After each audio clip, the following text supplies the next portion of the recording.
Awa habrirde Pindi TV en calmini rendo ngo kala e kuuɓal. Hande woni kadi ne ñalamu men gadiɗo caggal ne gummiɗen Daka mo Medina Gounass nokku Alhaji Mamadou Saydou Ba e khalifa makko tedduɗo o Ceerno Amadou Tijani Ba khalifa tedduɗo mo Madina Gounass. En jetti Madina Gounass naɓe kala e kuuɓal en jarniɓe. So tawi en gummima Madina Gounass en mbaɗi hande émission ina gasa wonde kala ko duwa koko jaaba toon, kala ko duwa toon e Madina Gounass koko jaaba e hohoɓe wonɓe toon en calminiɓe. Kono kadi en calmini jaatigui men omo ganduɗa ko Mamadou Diallo e chauffeur mum yantude Sharif Moukhtar e waaɓe noon e waaɓen Alhaji Abou Ndiayen e waaɓen ɓeɓe ganduɗa ko ɓe gollitɗo ɗon e radio ngo Kase e Basiru Ban. Allahumma amin wa salatu wa salamu ala rasulillah wa ala alihi wa sahbihi wa sallam taslima. Tagal yettude Allah e julde nelaɗo meɗen sallallahu alayhi wa sallam ko donade jihnaɓe mum. Mbiɗa salmina Bamodou, mbiɗa salmina dendagal Sénégal naɓe fof kala ɗo kollo wawi won mbiɗa ɓe juuro.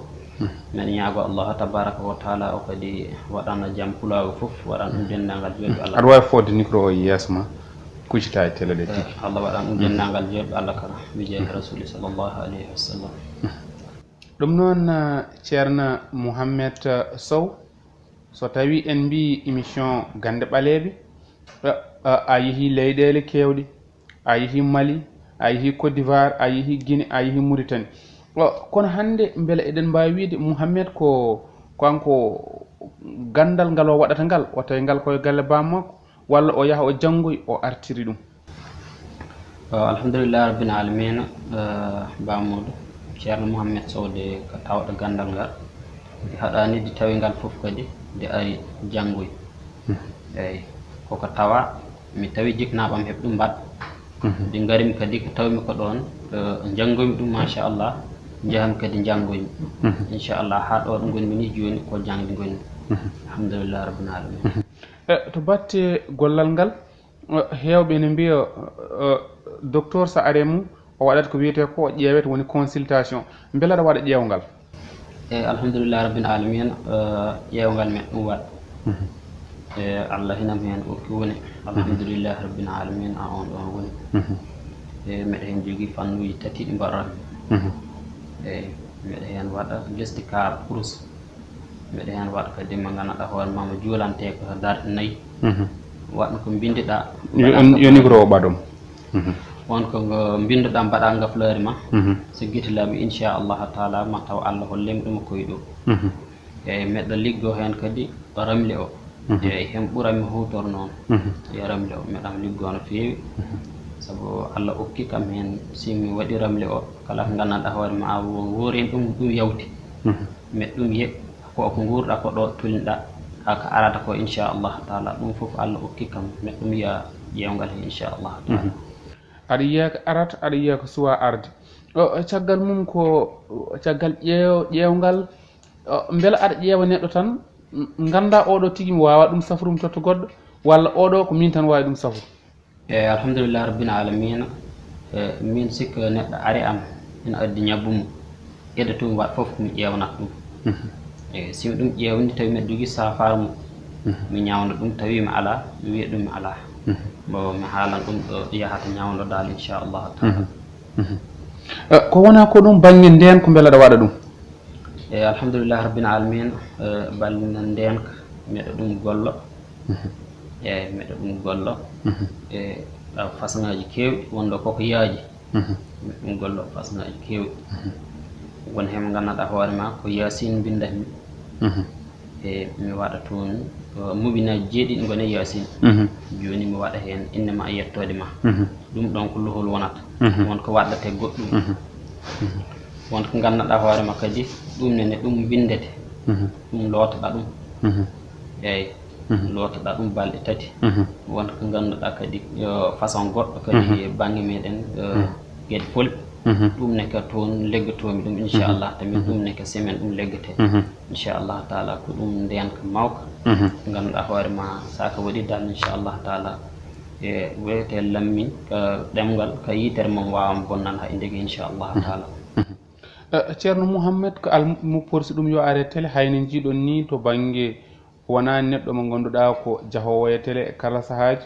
yeɓoɓe kadi ma faam ɗum kono ina tolno saaha so almuɓe mbima ya ar tan gara mbasikki ko ɗum addumade inchallah ɗum waddimi almuɓe tan porsuma ya ar to banggue ko ñifata haala jomum nana haala nana rewe mum ene ronki deƴƴede ko ñifata haala aɗa golla hen. alhamdulillah rabbil alamin ko ñifata haala Allah hinam hen ukki alhamdulillah rabbil alamin eyyi won hen ko Qur'an mbo arafmi ɗum woni ko ganduɗa ko hoorema kadi ɗum janggoɗo ko taniɓe ɗum eyyi Qur'an o e simore wiyeteno alam nashrah e wonko aaya goɗɗo moni waddate yeyi tawi ko banggue meɗen Pulawol inchallahu taala won ko joga toon koko ñifata haala inchallahu taala e Allah hinam hen ukki woni dal alhamdulillah rabbil alamin. neɗɗo gonduɗa ko wiyete ko rap ina yiiɗi ittanede rap o alhamdulillah rabbil walla mbiyen cheyɗani wallu rap en cheyɗani woni cheyɗani tan ɗum ni meɗa hen gollo inchallahu taala meɗa hen golla Qur'an meɗa hen golla kadi ko ganduɗa hoore ma ko ɗum janggoɗo ko tani meɗen eyyi Qur'an o hina jogui ayaji ɗe bindanmi wadda ɗe faati wonno bindiratmima dal inchallahu taala simi ɗum waɗi inchallahu taala dowde mi ƴewanima ha gandumi rap o hono mo ardima kala ko meɗa gollono mi ƴewat hami anda ho ngal damal ndewomi hami ɗum ƴetta simi ƴeewi hono rap o ardima inchallahu taala wonko tottanmi ɗum tan somi totti inchallah ma ɗana siki fini taw ɗum iwi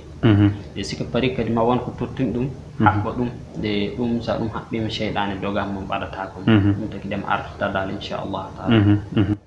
ɗum noon ceerno kuccita e caméra ma aɗa ɗeesi turade seeɗa ɗum noon ko wona ko ɗum kadi ne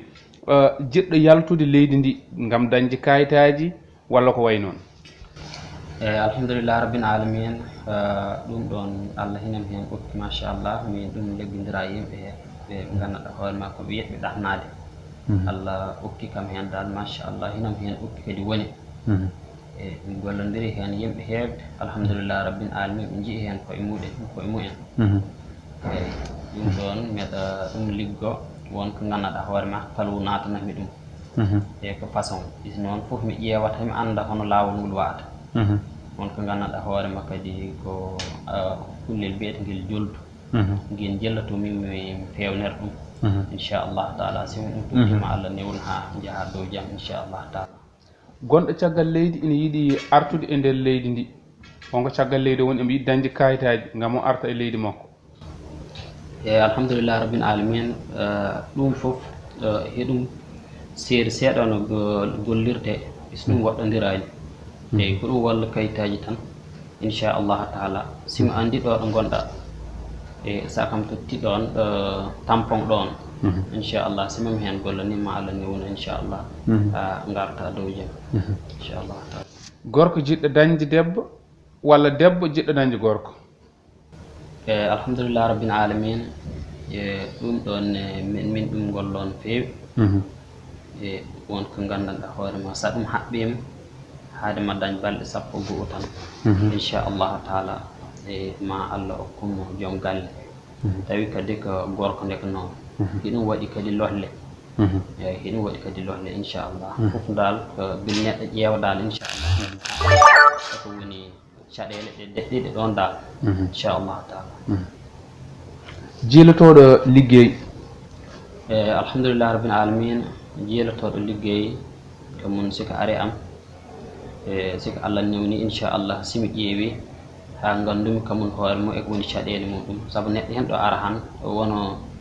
wiya ɗum wallu taw yiɗi ko liggey taw probléme o foof ko ɓandu hemo woni taw ɓandu hoore hen hino woni ganduɗa hoore ma il faut ko lowtodu ɗum foof noon belimi ƴeewa simi ƴeewi inchallahu taala momi andu hongal damal ndewomi hami ɗum walla ganduɗa hoore ma siko waɗi ɗum inchallahu taala ma Allah walla ɗum heɓ liggey inchallahu taala. dañɗo liggey ha pari tampina e golle mum e liggey mum ɗo liggotoɗo alhamdulillah rabbil alamin jogueɗo liggey ha pari yimɓe heɓ ɗum bonnata e ɗum hiɗum waɗi longal ngal gandanɗa hoore ma mbaɗa ngal pour walluɗeme kay guite kay ko ganduɗa hoore ma ɗum a haɓɓoto ɗum golla mbaɗa ɗum o place mo liggotoɗa inchallahu taala so ɗum waɗi ma Allah newnanma inchallahu taala continue liggey ma ɗo jaam inchallahu taala jiɗɗo debbo famille o yiɗa walla debbo jiɗɗo gorko famille gorko o yiɗa nooɓo ɗa waɗa ɗum alhamdulillah rabbil alamin nooɓo ne Allah hinami hen ɓokki machallah saabu meɗe hen jogui façon uji kewɗi ɗi ganduɗa hoore ma meɗe liggo won hen ko jeete won ko ganduɗa ko Qur'an won ko ganduɗa kadi ko ɗum janggoɗo tani meɗen inchallahu taala meɗe nooɓo hakkude debbo gorko eyyi hay hakkude neɗɗo a patron muɗum a hakkude neɗɗo kadi a joom galle ɗo ɓiɓɓe mum ganduɗa hoore ma ɓen goni e nder galle ɓe mbawraji ɗum foof ko façon nooɓoji nooɓo hen heewi façon ngaji eyyi goto hen foof noon kono gollortomimo tawi ko o mo ganduɗa hoore ma ko jogueɗo ɓiɓɓe mum gollo rewɓe mum ɓe nanodirani on ko ñiiri waɗata ɗum eyyi tawi ko ganduɗa hoore ma o ko debbo jiɗɗo nooɓo gorko golla gorko jiɗɗo nooɓo gorko hiɗum waɗi ko lootate hiɗum waɗi ko haɓɓate eyyi ko ɗum façon ngaji kewɗi dal tawi kadi ko patron ma ɗum waɗi ko lootate ɗum waɗi ko haɓɓate nooɓo noon koko heewi façon ngaji e ɓaleejo neɗɗo ɓaleejo kay neɗɗo boɗeejo e heɗum seeri no nooɓorte eyyi tawi ko tubako ne heno waɗi banggue mo ganduɗa hoore ma ko tuun ndewata ha jagga ɗum eyyi inchallahu taala ko ɗum façon ngaji dal inchallahu taala hiɗum yaaji ko wona ko ɗum ɗo banggue goragu ɓe mbiya jibidinago min cafrata koko jibidinago hol hen ko cafrata so tawi aɗa safra ɗum alhamdulillah rabbil alamin ko mbinomi ko tan siko neɗɗo ari ami ƴeewat somi ƴeewi noon inchallahu taala mami andu caɗele ɗe hoɗo tolni mami andu koko jibidina gollo kamum hoore mum koko hetti ɗum e si heɗum foof inchallahu taala heɗum jogui ñaagoy eyyi tawi komo ganduɗa hoore ma koko heɓti ɗum on ko semaine ñawnata ɗum ha leɗɗe meɗen ɓaleɓe tawi ko ganduɗa ko hoore ma koko jibidina ɗum nene ko lewru ko lewru tottami ɗum hen inchallahu taala ñaagoy jibidina ɗo ko lewru mo jibidina ko yontere inchallahu taala isi on noon siko ari ami ƴeewat ɗum hami anda ka mun hoore mum hono ɗum yahari dal inchallahu taala ƴeewa ñaagonde en tottami ɗum saabu ñaagonɗe ɗe mbaɗi ko façon ngaji wonko ganduɗa hoore ma ko ɗum ayeji Qur'an bendateɗe bendata won limore mbadda hen tewgari wonko ganduɗa hoore ma kadi ko ɗum leɗɗe meɗen ɓaleɓe inchallahu taala ɗum façon ngaji dal ha heewi inchallah ɗum noon ko wona ko ɗum a yalti jalte kewɗe ne mbirunoɗen nani e fuɗɗode yewtere nde jalte ɗe ɗon ko a nodda toon jaaɗa toon almuɓe nodduma walla a suuɓi tan yaadu toon alhamdulillah rabbil alamin jalte ɗe ko ɗum almuɓe mbaɗata ɗum almuɗo noddatma taw hene jogui haaju mum ganduɗa hoore ma hene jogui ma yakar ibitma inchallahu taala jaaha dow jaam eyyi ko noon jaharami ɗe jalte ɗe jaltumi inchallah beela gollade e leydi Sénégal e gollade hande ko wayno Mauritanie walla ko wayno Gambie walla ko wayno Côte d'Ivoire walla ko wayno Mali ko wayno Guinée beela aɗa wawi ɗumen yerodirde eyyi ɗum heɗum seeri heɗum waɗe seeri saabu sa ɗo yalti gollade toon hena metti no feewi saabu jojo foof façon client foof ma yi isi noon dowde an kam an woni ceerno o mo ganduɗa hoore ma ko an jogui gandal ngal de janggata ngal kadi janggennanoma gueɗe kewɗe kala client ari ma mum wawa wadduma inchallahu taala ha totta ɗum ko yiiɗi ko alhamdulillah rabbil alamin ko wona ko ɗum gartanamin e numéro ji keɓeteɗa ɗi numéro mo 78 78 246 246 27 27 55 55 77 77 078 078 73 25 25 ɗum noon yeeɓoɓe ayaɓo haɓirde Pindi TV siftorande on tan numéro o ko 78 246 27 55 walla kadi ni ƴetta nde ɗo tonggode 77 078 73 25 holto taweteɗa? min Almadi gonmi inchallah. Almadi eyyi sa ɗon ari inchallah taala rompoye sa noddi tan inchallah taala. hol waktuji ɗi keɓeteɗa? eyyi min heure mo nodduɗami foof inchallah taala ma kam heɓ tawi mi jaggani e si tawi mbeɗa jaggi noon inchallah taala simi ari simi appel ma tan mamimo noddi simi wonani golle inchallah taala mi wonani jooɗeɗo ɗo noon toujours saabu client a jogota client nodduma joni noon jaaha toon ɗum taki de ko noddude nde tan inchallah taala ɓuuri hen woto solo inchallah. ɗum noon mbaynoɗa yeɓoɓe Ayaw Habibou Pindi TV en gardi hen ha ɗo. alhamdulillah rabbil alamin ko yettude Allah rek no fewi machallah a weltade kadi jooɗade ɗo e mi ɓooyi ɗum yit si han Allah ñaawi ɗum alhamdulillah rabbil alamin ɗum mbeɗa ñaago kadi Allah tabaraka wa taala kala ko kalɗen ɗo yallah yo taw hiɗum weli jomiraɗo subhanahu wa taala yallah yo ɗum won kadi jeriñ foof en mi jeehi rasuli sallllahu alayhi wa sallam meɗam salmino no fewi mbeɗa welta kadi alhamdulillah rabbil alamin. Allah jarama o jarama ko on woni ceerno Mouhamed Sow gonɗo ɗo ɗo Almadi no mbiruɗen sukoɗo batte duuɓi mawɗo ɗo batte hakkille joom hakkille jaajɗo joom kadi ne gandal tigui rigui mo ganduɗa ko almuɓe makko tigui caabi yo arɗo son jino jooɗori ni saaha fof fewndit ɗum ko o wona neɗɗo ni jiɗɗo télé no fewi kono noon golle so tawi eɗe peewi tan ma dañ mboɗe peewi ha jomum yiya hen hoore mum ha kono wiye jomum yo ya télé walla yo ya radio kanko o wona jiɗɗo télé o wona jiɗɗo radio ngam hakkidade makko ngam yondinade makko ɗum noon ko ɗum kadi rokkimo ko dañi ko siftorande on to goɗɗe ko 78 246 27 55 walla mbaɗon kadi ni 77 078 73 25 ko ɗon ɗo Almadi o tawateno mbiruɗen ni jokkoɗon e makko ko gando joɗɗo gandal sukoɗo batte duuɓi mawɗo ɗo batte hakkille en jetti noon bandiraɓe Madina Gounass e kuuɓal yo Allah jabana en yo Allah ɓoyno kadi ne khalifa tedduɗo o e gueece men en jarni Madina naaɓe e jaatigui men Mamadou Diallo e sofor mum ɗeyyubu Ba jombaki walla mbiyen joom bajjo kanko ni en calminima en jarnima Allah jarama on jarama jokkon e yebde télé mon ko ɗo kaɗen ha saaha goɗɗo.